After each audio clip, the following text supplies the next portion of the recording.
Hi everybody, welcome to Cage Minds. As always, I'm your host Micah.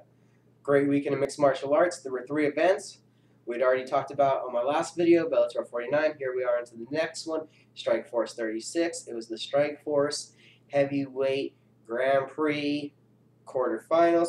We're getting down to the end, or semifinals, sorry. We're getting down to the end, see who gets down to the finals. There were 5 fights that we broke down. Started off at the beginning. First fight was Maximo Blanco versus Pat Healy. My pick was Maximo Blanco. I said he was going to come out and be an explosive striker. He was. He came out. He got after it with Pat Healy. First thing that you noticed, if you watch this fight like I did, is that Healy looked a full 2 weight classes bigger than Maximo Blanco. So in Blanco's next bout, he may want to look towards dropping down to featherweight, so maybe he wouldn't be so small. Pat Healy, we figured he'd grind, he'd use it, he did the takedowns, he went for submissions. A very interesting point in this match was in the first round, Healy goes for a heel hook, Maximo Blanco gives him about 5 kicks to the face, trying to stop it. Interesting point, not allowed in America, allowed in Japan, China, Brazil. I like those rules much better. You're in a fight, you're doing everything you can to protect yourself or save yourself or win.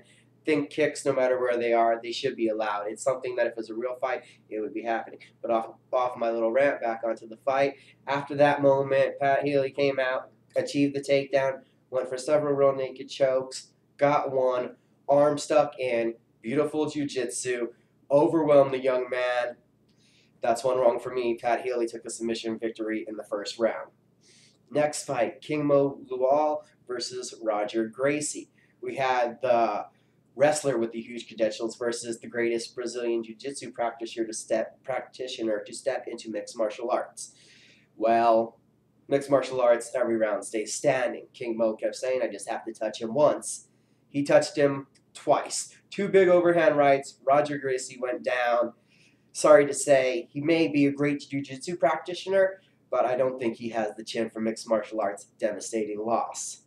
Now, next fight we go on to. Luke Rockhold was challenging for the Strikeforce middleweight title versus Ronaldo Souza. A lot of people classified this as a give me. Souza was going to walk over him. I thought it too.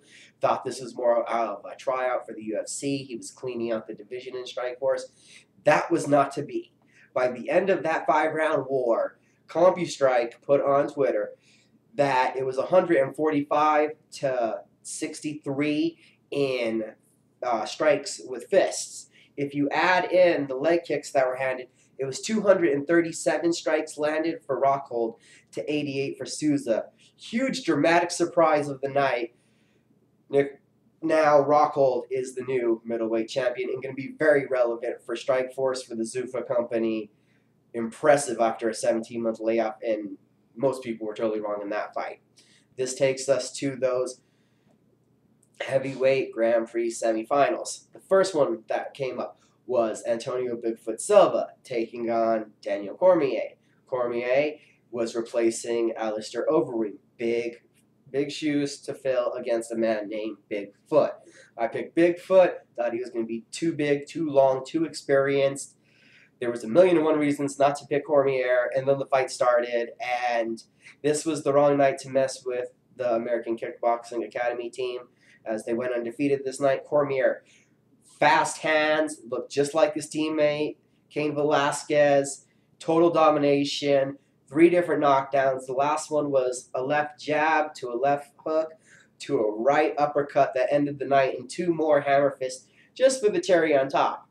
My bad in that one. Cormier blew everyone out of the water. Another huge surprise. And I really just had to think. I thought Bigfoot, with his large cranium, could have taken a better hit than that, but he was knocked out in a devastating fashion. So Cormier is our first finalist. We move on to the main event of the night, which was Josh the War Master Barnett versus Serge Kharitonov. Winner gets Daniel Cormier for the new Strikeforce World Championship. So the bout begins. We all know that Kharitonov wants to strike.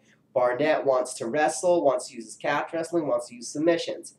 They stand, they bang. Kharitonov starts to get the better of it. Barnett comes in for a clinch. They both end up with a clinch, simultaneously exchanging uppercuts.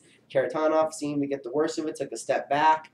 Barnett charges in for the clinch, tried a takedown, didn't work.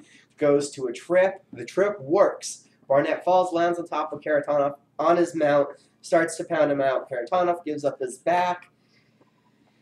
Barnett tries to flatten the man out, face down, and the next time Kharitonov rolls over, Barnett's ready with an arm triangle and a submission. The War Master, very impressive in a first-round submission. Strikeforce 36. Great bout. Several finishes. It was totally exciting and awesome. If you saw Luke Rockhold winning that middleweight title, you're a genius. Can't wait to see Cormier versus Barnett for that new Strikeforce heavyweight title. This has been Cage Minds. Thanks for watching.